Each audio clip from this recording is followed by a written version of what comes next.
Welcome to another episode of How Did You Get There, the podcast, where it's all about the journey. It's about the twists and turns that have brought people to where they are right now. And you know what? Before I introduce my next guest, I have been on such an interesting journey with this podcast because I decided, okay, I am going to film 20 episodes, season one, release them every week. And Rahul, this week I was at a little bit of a crossroads because I was thinking I'm not going to have enough episodes to film one per week. And then I end up filming an episode early in the week. I've got you today. I've got another episode that I'm filming, yet another episode that I'm filming next week. So it's all about how these journeys usually happen in such a way where you don't even know what to expect, but somehow things always come together. But anyways, it's not about me, it's about you. And today I have with me Rahul Rajakumar. Did I pronounce your name correct firstly? You did. Thank you. I'm feeling proud of that. My Tamil friend would be proud of me. I went to a boys' school, right? And one time I had a supply teacher, so he's around. Yes. And he called me Rachel when we did the register. Oh no. And I was just, there's no way, like, you got me that wrong. Yeah, sorry, carry on. Well, I won't be calling you Rachel, okay? It's Rahul. So Rahul is a master's student. He is at the prestigious London School of Economics studying right now. He's also an online transformation coach who's really committed to helping people to have, by your own definition, sustainable journeys. How do you describe the journeys that you bring people on? I mean, for me, right? So in terms of, like, there's so many words you can use, sustainable, healthy, whatever. The main thing for me is that I bring about, or I help facilitate meaningful change, which isn't a quick facade of, people transform physically for, like, after 6 weeks of an intense training regime and nutrition diet plan. And then I get a nice photo out of it and then I never see them again. Okay. So you don't want it to just be a moment in time. So kind of like me saying, I have a big birthday coming up and I want to be hot for that birthday. It's really about thinking long term. How do I make this a part of my lifestyle? And it becomes a part of me, really. We'll speak about that later on. But I think I will speak about what brought you to this point. I'll pull out some things from your profile, some things that I read. But you seem to be very much proud of your Tamil culture.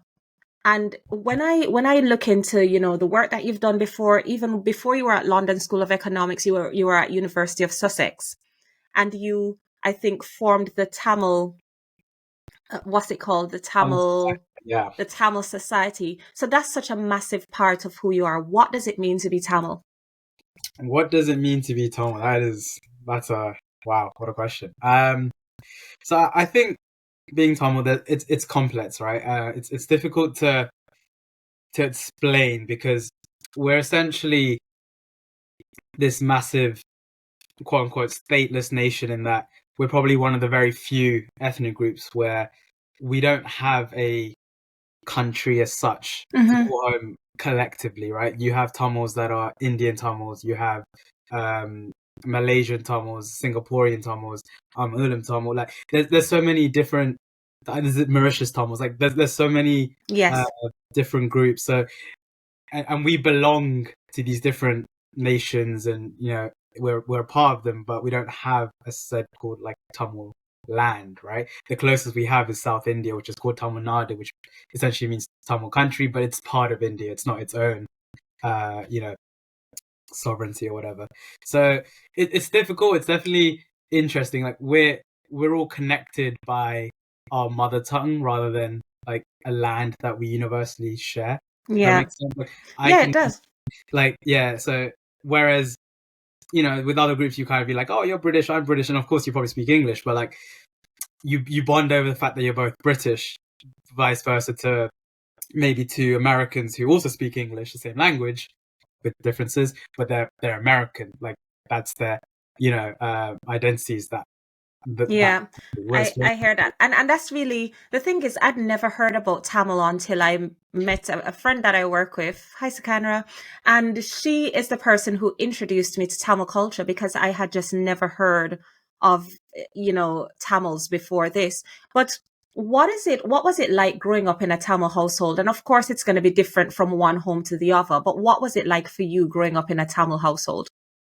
Okay, so caveat to this, like, well, I have to, like, just to put a disclaimer is it's like growing up in a Western country in a Tamil household, right? Like, Okay, yeah, that's a good yeah, qualification, isn't it? yeah, I think my life would be very different if I grew up back where like my parents grew up because uh, just different lives. But growing up here, what it's like, um, uh, I think it's amazing. Like especially if you grow up somewhere like London where there are a lot of Tamils, there's like a great sense of community. I guess there's always been I think growing up there was always a bit of an identity crisis in terms of am I British, am I Tamil, trying to Hmm. assimilate the British culture. And I think I spent a lot of my childhood kind of neglecting or rejecting my Tamil Yes. identity.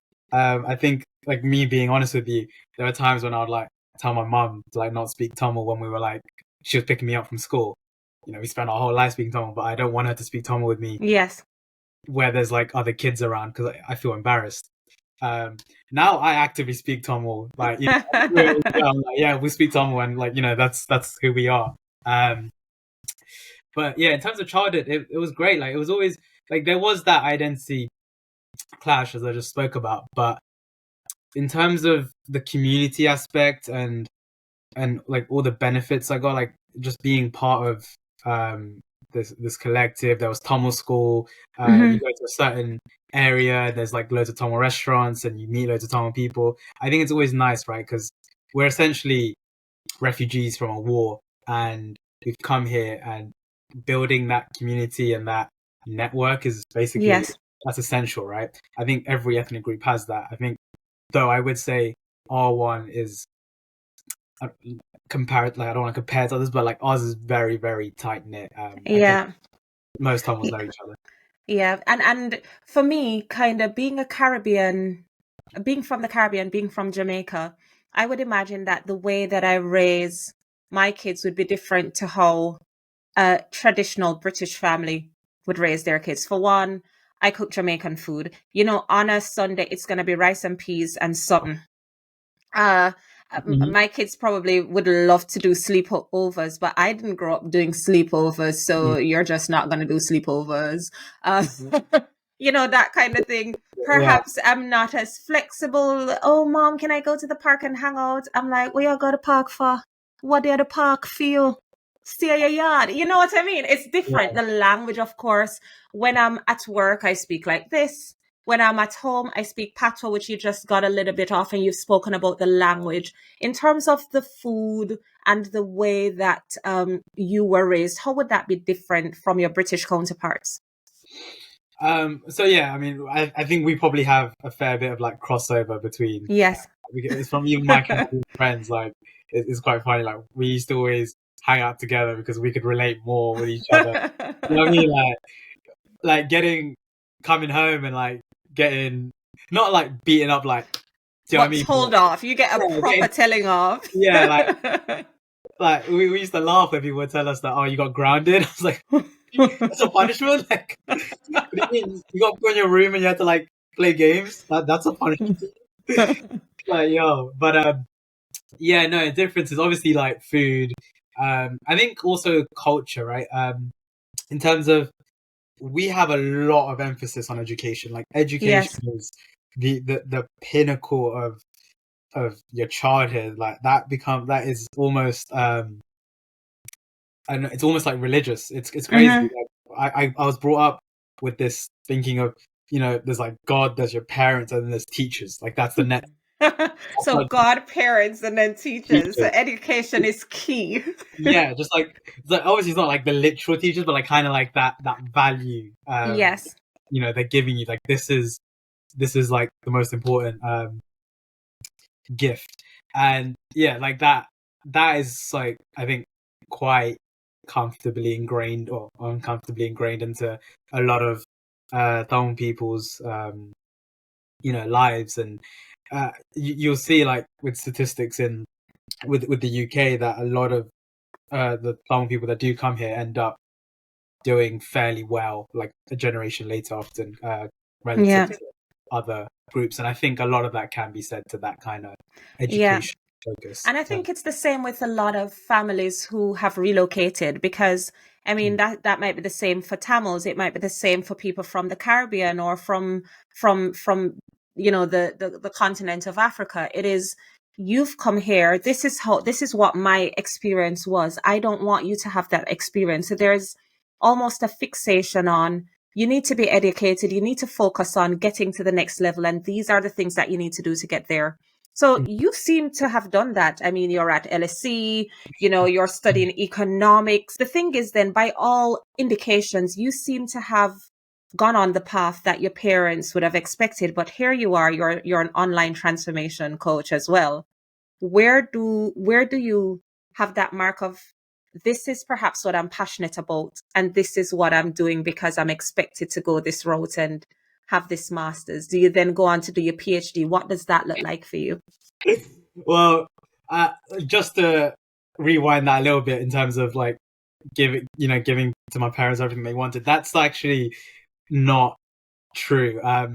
I flunked my A levels. So I did great at GCSEs, and then by A levels I was burnt out again. This whole education, the like, it got to my head. I was burnt out, and I did pretty poorly in my A levels. So that's why I ended up. I went to University of Sussex. I did a foundation year, to essentially, which is like a year to catch up with the rest of the students, and then from there, at this point, like, that was still me physically and mentally at my worst. I kind of, well, if I was to summarize, rebuilt myself, and then, we're here now.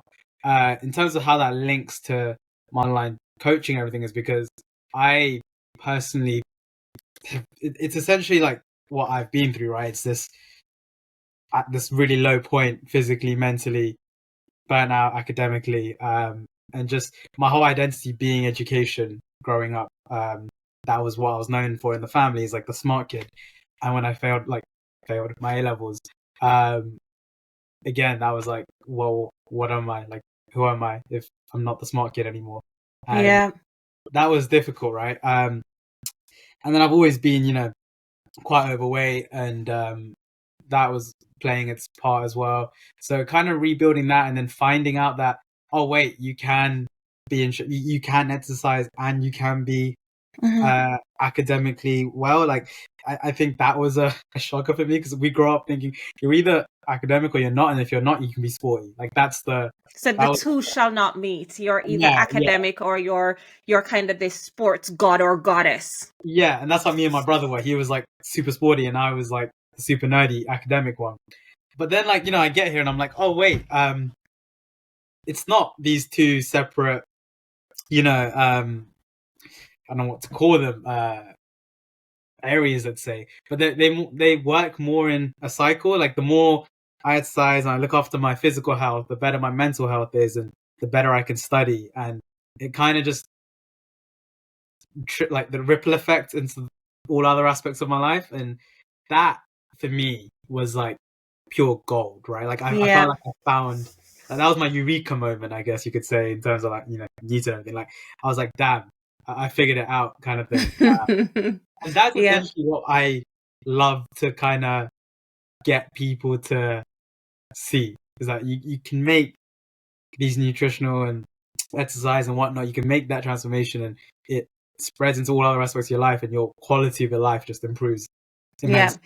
Let's go back to when you spoke about being at your worst physically and mentally, because what did that look like and feel like for you? What did it look like? Okay, I'll send you a photo after that you can put here as like what in terms of feeling, it was difficult. How do I? It was like I fight, like, mental health, right? It's such a taboo topic within the time. I'm sure it's the same. It's the same. It's the same, because even in Jamaica, if you speak about your mental health, it's like, brush yourself off, go and sort out yourself, man. You're just expected to figure it out. I had never been to therapy as a child. I didn't even know that existed or what it might look like. Depression wasn't a part of my vocabulary. Feeling anxious about things, that was just, you're soft. You know what I mean? You were told to toughen up yourself. It's almost as though, because or culture, or we're so accustomed to hardship. You're told to grin and bear it, or, religion is a way out. So you're Mm, told to exercise faith, but there's no room for you to say, I don't feel okay. So mm. even as a child, I think I really struggled in my teenage years with my mental health, but I didn't know how to put a label on it. Yeah, that's like you've hit it like nail on the head. That's essentially the same thing with me. I had the exact same discussion with my mom about. I think I'm struggling a bit mentally, and you know, kudos to her. Like it's not her fault. She's gone through a whole war, right? Mm-hmm. She's seen people killed in front of her. So when her son, who's grown up in London, with like First world problems. yeah, he's telling her, yo, like I'm struggling mentally. Of course, she finds it difficult to understand, like Yes. how. So, like, at the time, obviously, I was like upset and struggling, but now I look back, I was like, I don't blame her. And it's so taboo that my parents really do need like therapists. Like they've seen literal, I just said like people die. Like they need therapy for that, but they've never gotten this, and that's I think a common problem in a lot of Tamil households that a lot of people Yeah. have. And was it at that time that you developed a perhaps an unhealthy relationship with food, or was that always a part of you? No, I think that A level. So I wouldn't say I was ever like super fit, but I wouldn't ever say I was. I also wouldn't say I was very unfit. I think I just had that typical Mm-hmm. brown man body of like skinny fat, but I wasn't obese until A levels when my education was and my Yeah. mental health was like. So I guess education going down was like the last. Uh, Because you had defined yourself as being this smart guy. And when you said it, I said, okay, that seemed like it was an identity to you, yeah, for you. So I'm guessing, was it that what happened at A levels? Was it that you had lost that part of your identity? What was it that caused you to sink into that level of depression, and for that relationship with food to change so drastically? yeah. I think it's difficult to to go back and think like to give you an exact answer because there's like I think I even probably now even now I try to kind of close that chapter, but I think so there's a few things that I know for sure, right? Like my attendance at school was really bad. I had 50% attendance, and 50. yeah. So like I have a screenshot of this somehow on my Google Photos, but I should have probably been kicked out of school, sixth form for this. But I went to that school for secondary school, so I don't they kind of let me off, you could say, or like they still believed that I would get good grades at the end because I did in GCSEs. But in general, I think I was just so burnt out, and I just remember it being this vicious spiral downwards. It wasn't like an immediate. It was just like it was more of like like a spiral, and just one bad grade after the other, and I was finding comfort in things like video games and food. Like at one point, those were the only two things that were bringing me any sense of joy. Mm-hmm. And when you get to that kind of point in life where the only enjoyment you get is in a virtual game of Mm. eating unhealthy food, like you're in a bad combination, like you're in a bad space, and it's a bad place, right? There's gonna be pretty bad physical and mental consequences from that. Yeah. So what was the turning point for you then? Because you're in sixth form, you're gaming a lot, you're eating perhaps not the healthiest. Video gaming is really very much a sedentary thing. You sit in one place for a long period of time, so you're not active. What's that turning point for you when you say to yourself, I can't keep doing this. Something has got to change. Um, well, it didn't happen at A level. I ended up not doing well. So kind of adding on to that was I was getting into a lot of arguments with my family, like living at Mm-hmm. home. So obviously, they're seeing me essentially self-destruct, and I'm telling them that it's this mental problem, but they don't have the tools to kind of help me with, getting through this. So we were at a bit of like a stalemate. We're like, what do we do? And after not doing that well in my A levels, I was like, okay, I need to go through clearing, which is essentially like you call up universities on the day and see what you can get. And I got Queen Mary, which is where I was initially meant to go, a London uni. I was going to live at home. And then one of my friends randomly, like, who I say friend, I didn't know him that well. He had also not done well in his A levels. Said, "Oh, I'm going to University of Sussex. Try call them and see what they say." They said, I called them. They said, "Yeah." And then I called my cousin to speak about it, and she basically said, "You need to get out of the house." So even if University of Sussex is like, you don't know anyone there, it's not as Queen Mary has a lot of Tamils there. It's like quite a ethnic friendly university. Yeah. I was like, okay, I'm gonna listen to you. I need to get out of the house. And there's like a massive jump because my parents wanted me to stay at home, right? Like, you're safe. But I think that was the massive turning point. The decision to go to University of Sussex and live out away from my parents was probably the biggest coincidence. Like, I don't want to say coincidence. It was just the biggest, I want to say, random decision that I took, but it completely changed my life. Like, Yeah. if there's any moment in my life that I can pinpoint and say that was the best decision I made, and I had, that's it, I would say it was that. And I had no idea. No, there was no logical thinking really put behind it. It was just like, okay, Queen Mary, Sussex, I can live out if I go Sussex. Okay, let's do it. Like, that was it. You know what? Some detractors might then say, okay, here we've got Rahul, you can tell that he's clearly drinking a lot of water. So It's making me nervous. I drink a little bit. He's hydrating. If I look at your videos online and you can see that you're active. You're doing Muay Thai. Is that how you pronounce it? Muay Thai. Yeah. Muay Thai. You do that. You're literally ripped. How do you get? It's true. You are ripped, are you not? Yeah, I mean, like, okay, health, yeah. And so, how do you move from being, somebody who physically is not going to be the person that you see in the gym necessarily, to somebody who looks like that? What does that process look like? And I must add, a lot of people say, "Oh, just get up and go to the gym." I've been trying that for years. I have had a gym membership for years, like just literally giving money away. And I'll start and I'll do it for a week. And then I'm like, I really don't like this. I just don't like the gym. I don't like just walking on a treadmill. It's not fun. It doesn't give me joy. And I like to eat, and I want to eat what I want to eat. I don't want somebody saying you can't have strawberry cheesecake ice cream because you need to cut down on your sweets. So is it that some of us are just never going to go to the gym and have a six pack, and some people like you will? No, it's not. Okay, well, damn, is that you want to say yes or no? That's a rant. That is a legitimate rant, because it's not that easy when people are like, get up, go, get motivated. I hate the gym. Yeah. I like to eat. Yeah. So, I mean, my immediate answer would be that, like, if I'm being so honest with you, no, like, I don't think everyone will or can get, like, I think everyone has the ability to get to a point where they have abs, but I don't think everyone should, because I don't think that's easy for you to say as somebody who's sitting there with abs, though, Rahul. No, but like, yeah, but again, so I need to like caveat this with, for a lot of people, right? It's that the amount of effort and commitment that you have to put to maintain that, right?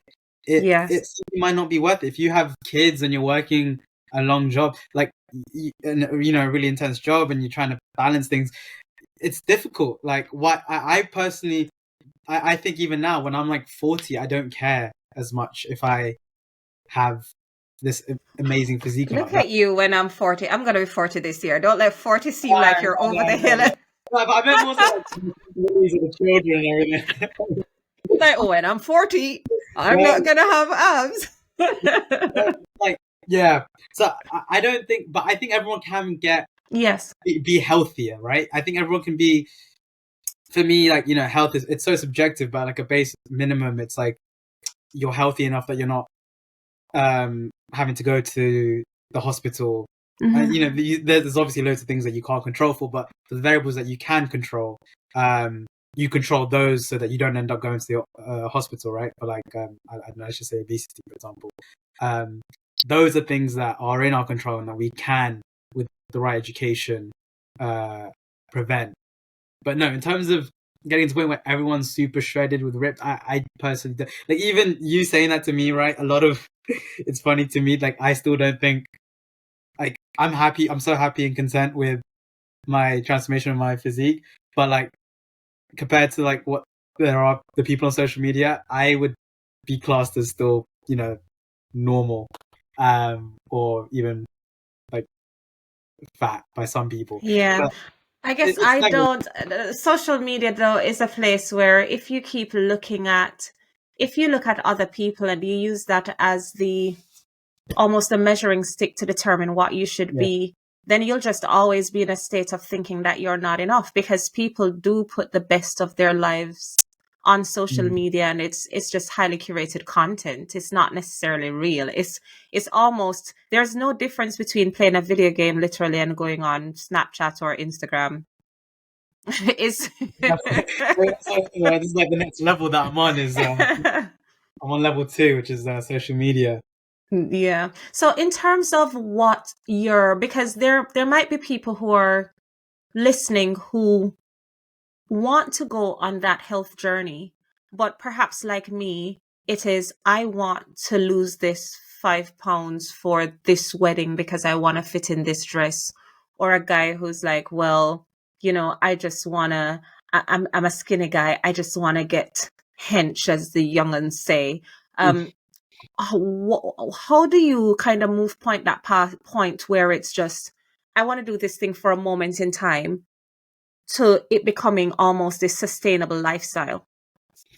Yeah, so I think people that come to me tend to be the people that have tried to get to a certain, like, I want to be in shape for a wedding, or I want to get ripped, Mm-hmm. and they do or they don't, and then they rebound, right? So like, a lot of my clients are people that have had previous coaches who have previously been in like got into a good shape and they've lost it. So that's usually the people I end up with. But in terms of that mindset, right? It's, for me, it's like, and this applies to, life in general, is that why live for the 1% when we're living for like the other 99% of times, right? That one wedding day that you're trying to get super fit for that one photo. Well, how about the other 364 days of the Mm-hmm. year that you could, still be in like a pretty good healthy shape, and enjoy the greater fruitions of being in a better physical space and the mental benefits that you get from that. Like, why don't you think about that? Is it would be my question, right? Mm-hmm. And I think that's like a bigger, like, that's part of a bigger question in terms of like, we would chase these specific days, like, oh, my graduation day. But if you learn to like appreciate and enjoy the off days, or like all the other days, I think your quality of life increases drastically. Whereas I think, especially like people my age, we all focus so much on like the big occasions and forget to enjoy the little things. Yeah. Yeah. And then how do you get your clients to remain motivated? So you've spoken about the reality of it being, you're working out, you start seeing a little bit of results. You've gotten to that point and you think, yeah, I look great. How do Mhm. you maintain that motivation so that it's not, results that are transient? So here today and gone the next. Well, I think so. In terms of the way I like to explain it, is like it's a bit like a snowball. It's a snowball effect, right? Imagine a snowball, and if I'm working with you, essentially what we're doing is we're rolling the snowball up a mountain, right? Rolling it up the mountain translates to me educating you on the nutrition, Mm-hmm. me making a training program that fits into your schedule with, you mentioned your son, your work, and making it fit, and you getting that consistency, right? And then once we've got to that point where you know everything you need to know, and you've got your training and you're training and you feel good, and this could be anything. It doesn't need to be gym. It can be whatever you personally enjoy doing. It can even just be walking, right? Literally be walking every day if you enjoy doing that. No. I'm sure there's some form of exercise you enjoy. We just need to figure out what it is. Dancing? Yeah, I'm I still, love dancing actually. There we I'm go. not trying to suggest I'm a good dancer, but I love dancing. So you've said, okay, it's almost customizing it around your own life. So that makes sense to me. That sounds good so far. Yeah. And then once we've done that, right? Once you understand the nutrition in terms of, uh, I don't change what people eat, right? I kind of try to adapt meals that they're already having. Like, I'm not going to tell you to never eat rice and peas again. I think that's crazy. You're not going to be able to not do that, right? So what I would do is try and adjust that meal to make it a bit Okay. healthier, so that you can still enjoy the exact same meal. But maybe I'll put a bit less rice on your plate, maybe a Mm-hmm. few more peas and like a bit more meat, just for example. And keep it so that it works into your life. And then essentially, when we've got to that point, right, where you can go out with your friends for a restaurant and you know what the better options are for you. And even if you want some of the options that aren't as healthy for you, you've already done the prerequisite for that. Maybe you walked an extra 2,000 steps earlier that day. So you've kind of created a bit of a deficit. So then you can kind of enjoy that strawberry cheesecake, for example.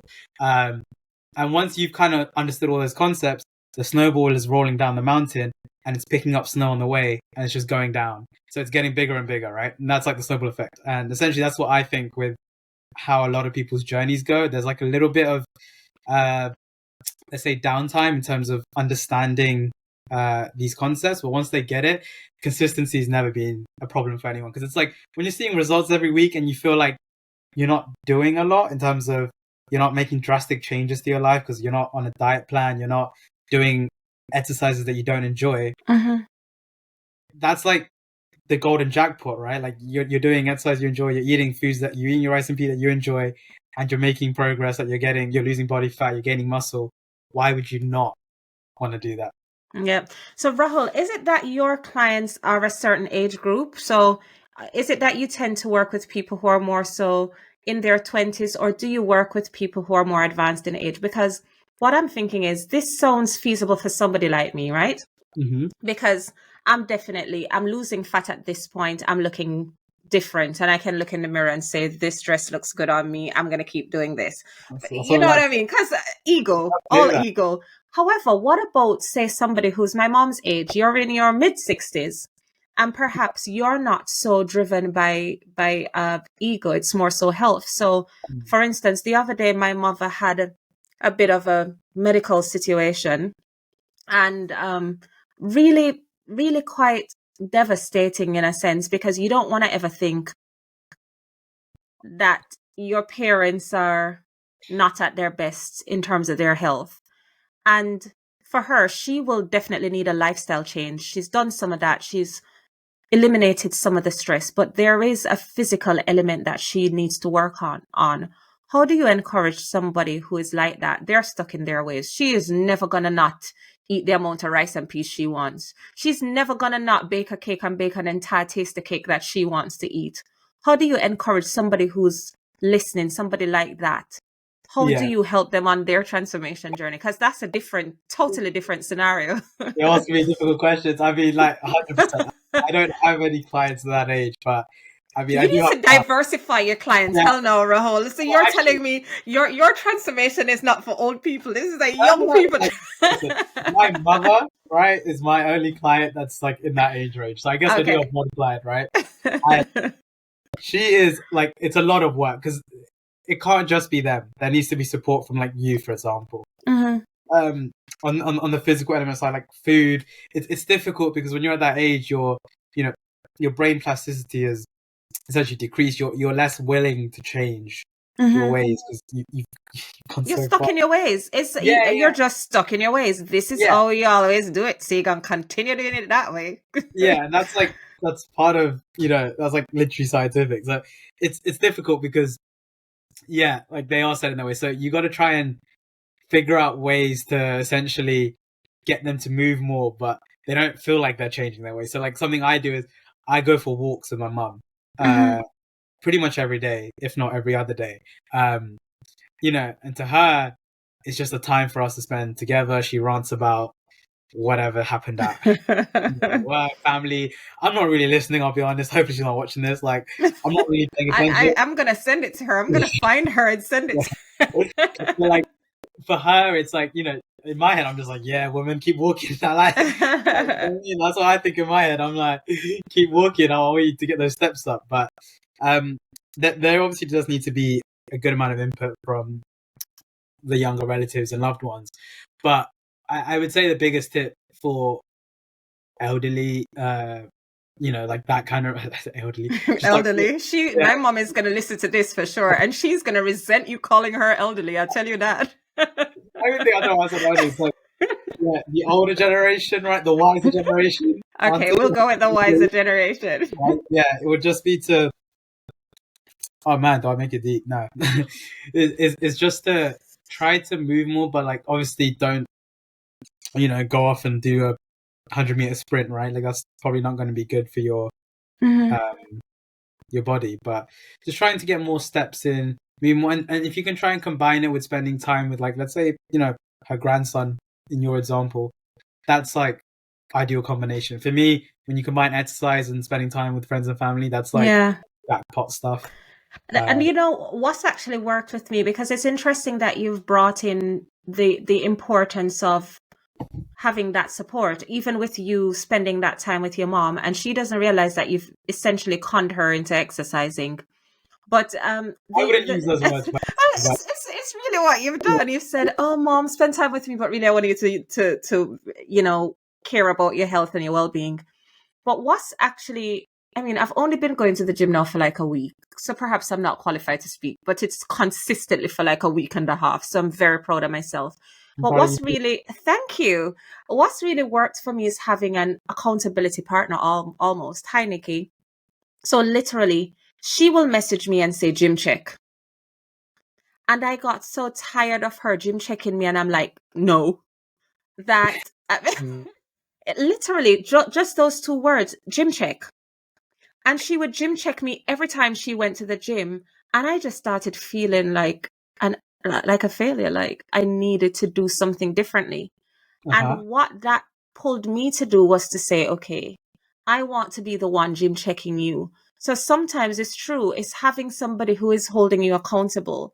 And rather than me sitting and doing nothing. And I mean, she was relentless to gym checking me for about 3 weeks. Shout out to Nikki. Shout out to you, Nikki. I really appreciate you. So keep on gym checking me. And if you ever lose your weight, Nikki, I shall be gym checking you.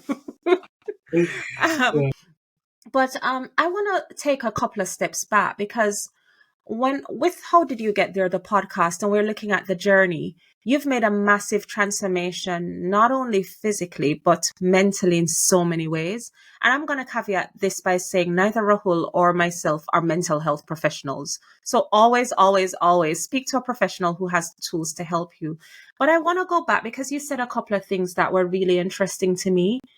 Is and even on your page, you spoke about overcoming depression and anxiety, and I find that to be so phenomenal, because a lot of times if you don't look after your mental health, your physical health will suffer. I'm not suggesting that you don't have depressed people running around doing marathons or in the gym, but there is this symbiotic relationship between a declining mental health and almost declining physical health. How did you get from that point where you were depressed and anxious and perhaps not feeling that great about yourself? What did you do? Well, I can give you like, there's two parts to this, right? There's like the mental shift, and there's like the actual action that I took. So the mental shift was essentially switching from feeling sorry for myself, and rather than like wallowing in my own self-pity, it was like taking direct action of like, no, I need to, like, it's on me. There's no one coming. No one's coming to save me, right? Like, especially when I lived out by myself, I was like, there is literally no one. Like, it's me here. So I think that was like the mental shift, was that it's on me to make change happen. I'm not getting, no one else is going to do it for me. But I think one thing that's always stayed consistent that I'm grateful for is that I have amazing friends and family, which Mm-hmm. I'm fortunate for to have. And they have, like, whether, you know, even if they didn't know at the time that I was going through all these things, like, they were always there and just always supportive and caring. And that is like a privilege that I've always had, which, Mm-hmm. more than anything, if you ask me for one thing I'm most grateful for in my life, it is those, like, friends and family, 100%. Because I know a lot of people don't have that. But in terms of the action side, so how I actually did get that physical transformation, because I, tried loads of diets, it didn't work. I tried loads of different programs, it didn't work. I sat down, and this was during COVID time. COVID had a phenomenal impact on so many people. Yeah, I did. Mine was interesting. Like, I was like, I'm working out and I'm still not losing any body fat. What's going on? And I essentially sat down and I read research papers like it was a dissertation on nutrition, exercise. To this day, right, this is probably like, okay, hopefully my dissertation advisor doesn't see this. I have done more research into nutrition. I'm being so serious. I've done more research into nutrition and training than I have for my undergrad dissertation, which, I got a first in just as a Okay then, um, Rahul.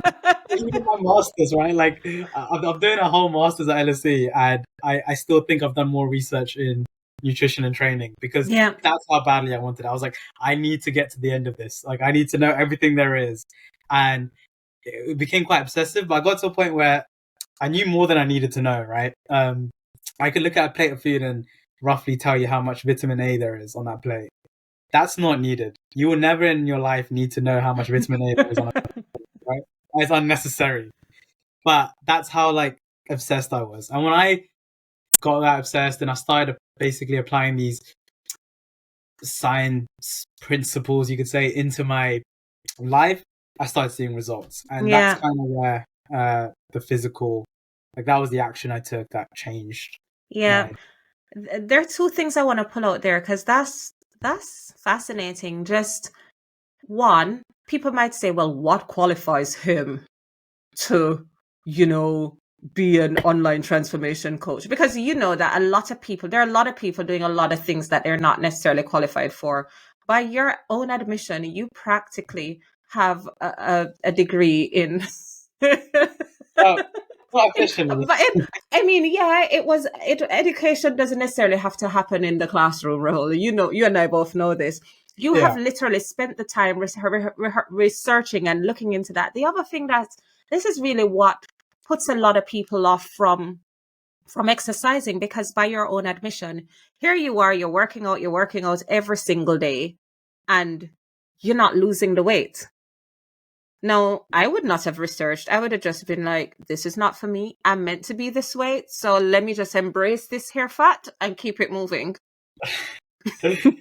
Oh man, that makes me so sad to hear. Like, the amount But of. but think about it. If you think that you're doing the work, but you're not seeing the results, what motivation would you have to continue? No, I 100% agree with you. I don't. I completely see that, right, and which is why I think there is this gap, like this almost purpose that I've accidentally fallen into, where Yeah. I feel like bridging that knowledge gap so that when you do put in the work, you do see results, and you don't feel like you don't deserve this. I keep saying better quality of life, but like better health. Yeah. Nice way to put it. You've used one of my favorite words, purpose, because every year our family is really interesting, right? So we have these meetings every Friday, family meetings. And Okay. like every single Friday. I'll tell that story on another episode of the podcast. But Okay. one of the things that came out of that family meeting that I've almost adopted is this thing about always having a word of the year, because I'd always have New Year's resolutions and I'd never been able to live up to them. Wherein having a word of the year has worked really well for me, because I'll select a word and then that word will be with me throughout the year, whether or not I'm intentionally saying that I'm going to do these things. And one year, my word was purpose, because the thing with having a word is it forces you to fixate on the thing that you really need to do. Right. Mm. And that word was purpose, because I felt as though I was doing all the things that you'd expect to do, work tick, family tick. But I didn't know if I was making a difference. And I always used to think, man, if I died today, like I wouldn't even have been a blip. Like Mm. I don't know what my legacy is. I don't know that I've done anything that's important or that's impacted people's lives. And you spoke about purpose, but you spoke about it in relation to the work that you're doing in this fitness, wellness, health, sustainable lifestyle space. Yet you're at university doing a degree in a master's in economics, having done a degree in economics. You're pouring a lot of time in this. What is this purpose that you see yourself having? Because perhaps I need to bring you back in another 5 years if I'm still doing this and say, okay, Rahul, let roll the clip. And we roll the clip and we come back here. So where do you see yourself going? Where are you going? What's next for you? I mean, that was literally what I was thinking in my head. I was like, well, how is this going to sound in 5 years, like wherever the hell I am? Don't overthink it. Speak from the heart, genuinely. It's difficult. So you spoke about purpose and meaning and dying today, right? For me, the biggest joy I think I get is genuinely helping people. Like that is my ikigai, you could say. It's like I love the feeling of helping you. And I'm not religious, right? I don't. There isn't this like I do it for like brownie points to get into heaven or anything. I just love. Not that if you're religious, you do it for brownie points. That's like you should be a politician because you. He's like, well, if you're listening and religious, I'm not trying to offend you. But yeah, like I love helping people, right? And even my degree. So it's specifically local economic development. So the focus is on developing regions that have essentially been left behind, or there's a focus on, not these superstar cities, not as London as much, but more so, let's say, Reading or Dorset, or like the less developed regions. And my end goal, and probably still is today, is to one day go back to my motherland and try and develop and help the regions there.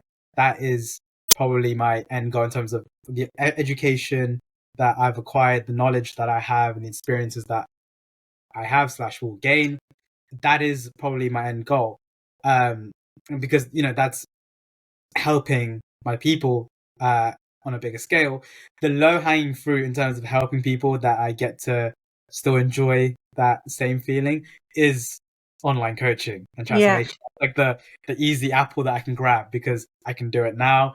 I can see the exact transformations. Like I talk to these people, I see these human. It's very personal, one-to-one, right? Mm-hmm. Where I won't get that as much when I do work in development, where I can suggest and talk to a few people and say, okay, let's build a school, right? But I'm not going to be at the school in XYZ country or region and see these kids studying and like what they're going to go. Like, I don't get that. Yeah, you don't get that. It's like you don't get that immediate result then and there. Yeah. But with this, you get to see the transformation. You're a part of it, and you had something to do with it. Yeah, so it's a bit of both. So I try to I think that's the purpose is I get to enjoy helping people directly, but then also that is the more indirect way of, I still get a lot of joy from that too. Yeah. So if there are people who are listening or watching, regardless of how old you are, so mommy, you can hit Rahul up as well.